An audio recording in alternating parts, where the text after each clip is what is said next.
Hello friends, welcome to my channel. ಇವತ್ತು ಮನೇಲಿ ಈಸಿಯಾಗಿ ಹೆಸರುಕಾಳು ಮತ್ತು ಬೀನ್ಸ್ನ ಯೂಸ್ ಮಾಡಿ ಪಲ್ಯನ ಹೇಗೆ ಮಾಡ್ಕೊಳ್ಳೋದು ಅಂತ ನೋಡೋಣ.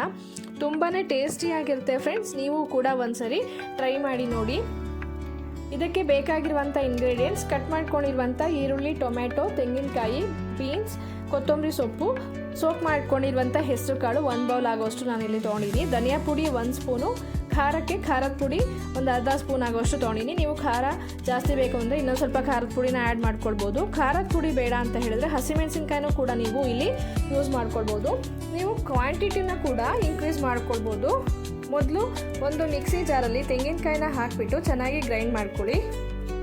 ಈಗ ಒಂದು ಕುಕ್ಕರ್ ಇಟ್ಬಿಟ್ಟು ಅದಕ್ಕೆ 1 ರಿಂದ 2 ಸ್ಪೂನ್ ಆಗುವಷ್ಟು ಎಣ್ಣೆನ ಹಾಕ್ಕೊಳ್ಳಿ.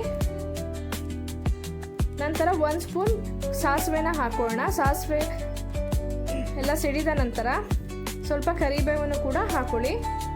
ಈಗ ಕಟ್ ಮಾಡ್ಕೊಂಡಿರುವಂಥ ಈರುಳ್ಳಿನ ಹಾಕೋಣ. ಈರುಳ್ಳಿ ಎಲ್ಲ ಸ್ವಲ್ಪ ಚೆನ್ನಾಗಿ ಫ್ರೈ ಆಗಬೇಕು.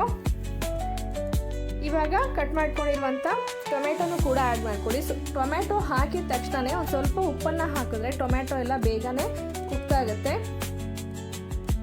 ಈಗ ಕಟ್ ಮಾಡ್ಕೊಂಡಿರುವಂಥ ಬೀನ್ಸ್ನ ಕೂಡ ಆ್ಯಡ್ ಮಾಡ್ಕೋಣ.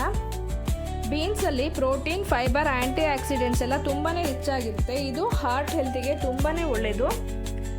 ಈಗ 1 ಸ್ಪೂನ್ ಆಗೋಷ್ಟು ಅರಿಶಿನ ಪುಡಿನೂ ಕೂಡ ಹಾಕ್ಕೊಂಡು ಚೆನ್ನಾಗಿ ಈ ರೀತಿ ರೋಸ್ಟ್ ಮಾಡ್ಕೊಳ್ಳಿ. ಆವಾಗ ಹಸಿ ಸ್ಮೆಲ್ಲೆಲ್ಲ ಹೋಗುತ್ತೆ. ಈಗ 1 ಸ್ಪೂನ್ ಆಗೋಷ್ಟು ಧನಿಯಾ ಪೌಡರು, ಖಾರಕ್ಕೆ ಖಾರದ ಪುಡಿನೂ ಹಾಕೊಳ್ಳಿ. ನಂತರ ಗ್ರೈಂಡ್ ಮಾಡ್ಕೊಂಡಿರುವಂಥ ತೆಂಗಿನಕಾಯಿನೂ ಕೂಡ ಸೇರಿಸ್ಕೊಂಡು ಲಾಸ್ಟಲ್ಲಿ ಓವರ್ನೈಟ್ ಸೋಕ್ ಮಾಡ್ಕೊಂಡಿರುವಂಥ ಹೆಸರು ಕಾಳನ್ನು ಕೂಡ ಆ್ಯಡ್ ಮಾಡ್ಕೊಳ್ಳಿ. ಹೆಸರು ಕಾಳಲ್ಲೂ ಕೂಡ ಪ್ರೋಟೀನ್, ಫೈಬರ್ ಮತ್ತು ಆ್ಯಂಟಿ ಆಕ್ಸಿಡೆಂಟ್ಸ್ ಎಲ್ಲ ತುಂಬಾ ರಿಚ್ ಆಗಿರುತ್ತೆ. ಇದು ಕೂಡ ಹಾರ್ಟ್ ಹೆಲ್ತಿಗೆ ತುಂಬಾ ಒಳ್ಳೆಯದು ಮತ್ತು ವೆಯ್ಟ್ ಲಾಸ್ಗೆ ಕೂಡ ಇದು ಹೆಲ್ಪ್ ಮಾಡುತ್ತೆ. ಇದರಲ್ಲಿ ಎಸೆನ್ಷಿಯಲ್ ನ್ಯೂಟ್ರಿಯೆಂಟ್ಸ್ ಕೂಡ ಇದೆ.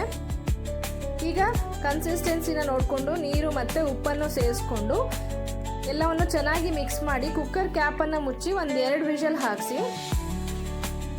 ಈಗ ಎಲ್ಲ ಚೆನ್ನಾಗಿ ಕುಕ್ ಆಗಿದೆ. ಲಾಸ್ಟಲ್ಲಿ ಕಟ್ ಮಾಡ್ಕೊಂಡಿರುವಂಥ ಕೊತ್ತಂಬರಿ ಸೊಪ್ಪನ್ನ ಆ್ಯಡ್ ಮಾಡಿ ಮತ್ತೊಮ್ಮೆ ಪಲ್ಯವನ್ನೆಲ್ಲ ಚೆನ್ನಾಗಿ ಮಿಕ್ಸ್ ಮಾಡ್ಕೊಳ್ಳಿ. ಕೊತ್ತಂಬರಿ ಸೊಪ್ಪನ್ನ ಲಾಸ್ಟಲ್ಲಿ ಹಾಕೋದ್ರಿಂದ ತುಂಬಾ ಒಳ್ಳೆ ಫ್ಲೇವರ್ ಬರುತ್ತೆ.